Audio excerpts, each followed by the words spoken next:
Sa video na to, pag-uusapan naman natin yung market participant. So, importante kasi yung market participant. Sino ba yung nagpa-participate kay Forex market para malaman natin yung behavior at galaw nila? So, who trades Forex?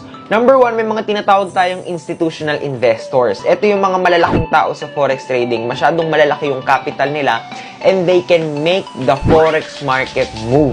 And then, number two, yung banks. Alam naman natin na isa sa main participants ng Forex market ay ang mga bangko. Tapos pangatlo yung governments. So, paano po? This is through the central bank.